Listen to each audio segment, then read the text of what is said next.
नमस्कार, मैं हृदय कुमार पीरताराज पूर्वी चंपा सब का स्वागत करता हूं। सक्षमता परीक्षा उत्तीर्ण वैसे शिक्षक जो काउंसलिंग तो कराए थे, लेकिन उनके सर्टिफिकेट को डाउटफुल करार दिया गया था। वैसे शिक्षकों के बारे में हल निकल चुका है, एक जो निर्देश आया हुआ है। दूसरी चीज हम देखेंगे कि स्थानांतरण में देरी क्यों है और मिसमैच वालों के लिए क्या निर्देश दिया गया है। आखिर पोर्टल कब से खुलेगा, जिनके नाम में मिसमैच, जिनके सर्टिफिकेट में नाम या पिता के नाम में मिसमैच था, जिनके डेट ऑफ बर्थ में मिसमैच था और जिनके सर्टिफिकेट आधे अधूरे अपलोड किए गए थे, आखिर उन्हें कब मौका मिलेगा। तो आज की वीडियो में ये पूरी जानकारी आपको प्राप्त होगी। तो अगर आप मेरे चैनल पर नए हैं तो फिर मेरे चैनल को सब्सक्राइब जरूर कीजिएगा। अगर अंत तक ये वीडियो आपको अच्छा लगे तो सबसे अधिक अपने मित्रों को शेयर कीजिएगा, क्योंकि आपका लाइक, शेयर, कमेंट और करना ही इस वीडियो की सार्थकता है। आइए सबसे पहले बात कर लेते हैं हम 15 अक्टूबर को जो माध्यमिक शिक्षा के निदेशक है उनकी अध्यक्षता में एक मीटिंग की गई, बैठक की गई। बैठक इसलिए की गई चूंकि शिक्षकों के स्थानांतरण में देरी हो रही है। तो स्थानांतरण में आखिर देरी क्यों? तो स्थानांतरण में देरी इसलिए कि चूंकि 36,000 के लगभग शिक्षक डाउटफुल की श्रेणी में थे, इनको भी स्थानांतरण का मौका दिया जाएगा, इसलिए स्थानांतरण में देरी हो रही है। दूसरी बात कि ऐप का निर्माण भी होगा, ऐप जब तक डेवलप नहीं होगा तब तक स्थानांतरण नहीं होगा। और तीसरी बात कि सक्षमता की परीक्षा जो दे चुके हैं, सक्षमता द्वितीय, उनकी भी काउंसलिंग होनी है। तो आइए सबसे पहले देख लेते हैं कि डाउटफुल वालों को क्या निर्देश दिया गया है कि आखिर वे क्या क्या करें। सबसे पहले मैं बता दूं कि जो मीटिंग की गई थी उसमें ये बताया गया कि 1,87,818 शिक्षक भाग लिए, जिसमें से मतलब परीक्षा दिए थे, जिसमें से 1,84,452 वहाँ पे उपस्थित हुए, शेष 3,366 अनुपस्थित रहे। तो जो अनुपस्थित रहे उनको भी मौका दिया गया है, वो भी रिकाउंसलिंग कराएंगे अपना। दूसरी बात कि 1,84,452 शिक्षकों में 1,73,000 शिक्षक काउंसलिंग कराने में सफल रहे, लेकिन बाकी जो शिक्षक जो 10,925 अभ्यर्थी जो रहे काउंसलिंग नहीं हो पाया, उनका क्या कारण है? तो कारण था कि बायोमेट्रिक सत्यापित परंतु आधार नहीं, उसमें 10,219 है। आधार सत्यापित परंतु बायोमेट्रिक नहीं, 32 ऐसे हैं। न आधार न बायोमेट्रिक सत्यापित है, 239 है। बायोमेट्रिक एवं आधार सत्यापित परंतु मोबाइल न रहने के कारण ओटीपी नहीं गया, उनका हो सकता है कि सिम गुम हो गया होगा, 311 वैसे शिक्षक हैं। और बायोमेट्रिक एवं आधार सत्यापित परंतु प्रमाण पत्र सत्यापित लंबित है, वैसे 124 है। इन शिक्षकों के बारे में एक निर्देश आया है। क्या निर्देश आया है? तो आइए देख लेते हैं। सबसे पहले जो 1,73,527 शिक्षक हैं उनका तो काउंसलिंग हो चुका, लेकिन जो 33,893 जो बच गए उनके संदर्भ में जो निर्देश आया है, आइए पढ़ते हैं कि पहला जो निर्देश है क, वही देखा जाए। इसमें कहा गया कि बिहार विद्यालय परीक्षा समिति के पदाधिकारियों, विभागीय अधिकारियों एवं समिति द्वारा चयनित परीक्षा एजेंसी के प्रतिनिधियों के साथ व्यापक विचार विमर्श के बाद यह निर्णय लिया गया कि ऐसे 3,366 शिक्षक अभ्यर्थी जो काउंसलिंग में अनुपस्थित रहे उन्हें रिकाउंसलिंग में मौका दिया जाएगा। आइए ख क्या है। ख में देख लेते हैं कि 311 शिक्षक अभ्यर्थी जिनका बायोमेट्रिक और आधार दोनों सत्यापित हुआ परंतु मोबाइल नहीं रहने के कारण ओटीपी नहीं गया, इनको भी मौका दिया जाएगा। ग में है कि ऐसे 32 शिक्षक अभ्यर्थी जिनका आधार सत्यापित हुआ परंतु बायोमेट्रिक नहीं हुआ था, तथा 239 ऐसे शिक्षक अभ्यर्थी जिनका आधार न तो और न ही बायोमेट्रिक सत्यापित हुआ, उनके संदर्भ में कहा गया है कि बिहार विद्यालय परीक्षा समिति से मंतव्य प्राप्त होने पर निर्णय लिया जाएगा, यानी अभी इनको पेंडिंग में रखा जाएगा।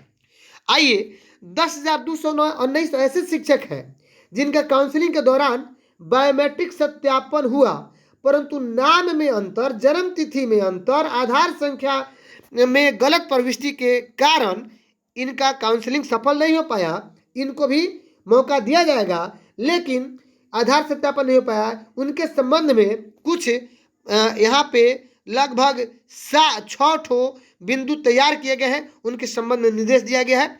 जो 6 निर्देश क्या है वो आइए एक एक करके पढ़ लेते हैं। पहला निर्देश है कि ऐसे शिक्षक अभ्यर्थी जिनके नाम, जन्मतिथि, लिंग, आधार संख्या और मोबाइल नंबर में परिवर्तन करना है, वे इस हेतु अपने आवंटित जिला के जिला शिक्षा पदाधिकारी को आवेदन देंगे। यानी जिनके भी नाम में, जन्म तिथि में, लिंग में, आधार संख्या में जो परिवर्तन करना है।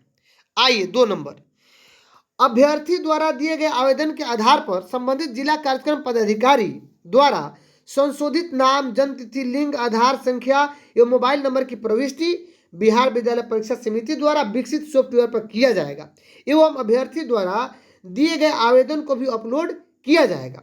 अभ्यर्थी द्वारा पूर्व में जो आवेदन भरते समय अंकित किए गए हैं उसके नाम, जन्मतिथि, लिंग, आधार संख्या और मोबाइल नंबर सॉफ्टवेयर में यथावत पहले से रहेगा, उसमें कोई छेड़छाड़ नहीं की जाएगी, इस पर किसी प्रकार की ओवरराइटिंग नहीं की जाएगी, क्योंकि इस प्रक्रिया के संपन्न होने पर संबंधित शिक्षक अभ्यर्थी का बायोमेट्रिक सत्यापन कराया जाएगा। 3 नंबर बिंदु कह रहा है कि जिला कार्यक्रम पदाधिकारी जो डीपीओ साहब है द्वारा की गई कार्रवाई का सत्यापन जिला शिक्षा पदाधिकारी द्वारा डिजिटल हस्ताक्षर के माध्यम से किया जाएगा।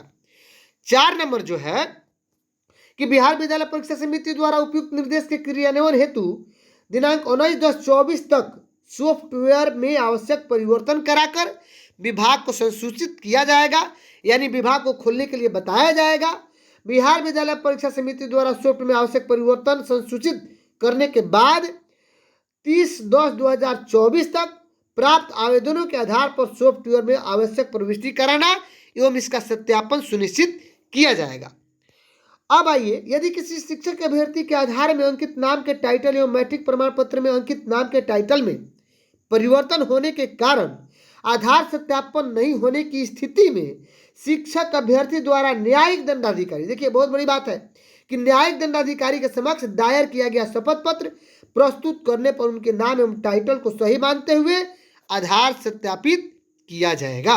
आइए, दिनांक 13/9/2024 तक जिला में संपन्न काउंसलिंग में 33,893 ऐसे शिक्षक अभ्यर्थी पाए गए जिनके एक अथवा एक से अधिक प्रमाण पत्रों में कोई न कोई कमी पाई गई।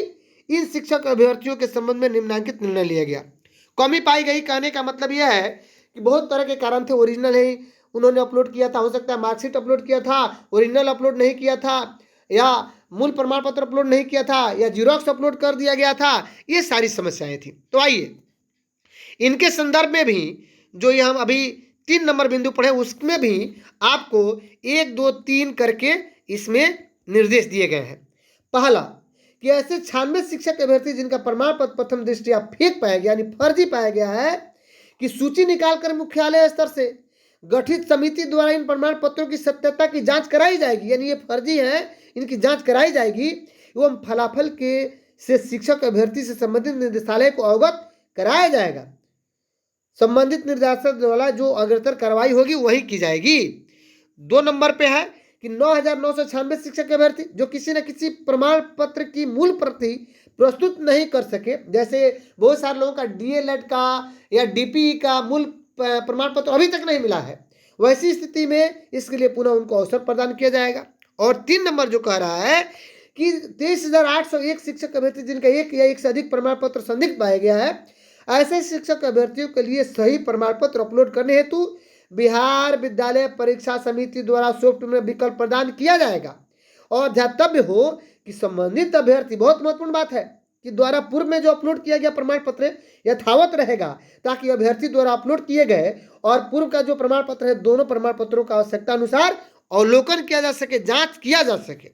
चौथा बात है कि उपरोक्त सभी कार्रवाई संपन्न होने के उपरांत इन शिक्षक अभ्यर्थियों के काउंसलिंग हेतु तिथि एवं स्लॉट का निर्धारण कर अलग से संसूचित किया जाएगा। तिथि और स्लॉट के लिए अलग से निर्धारण किया जाएगा कि कब आपकी काउंसलिंग होगी। तो अगर अभी तक आप मुझे सुन रहे हैं, देख रहे हैं, मेरे चैनल पे बने हुए हैं, तो अगर आप मेरे चैनल पे नए हैं तो फिर मेरे चैनल को सब्सक्राइब जरूर कीजिएगा। अगर अंत तक आपको ये वीडियो अच्छी लगी हो तो सबसे अधिक इसे लाइक शेयर कमेंट कीजिएगा, क्योंकि इस वीडियो की सार्थकता आपकी लाइक शेयर कमेंट करने में है। मिलते हैं नेक्स्ट वीडियो में, तब तक के लिए थैंक यू।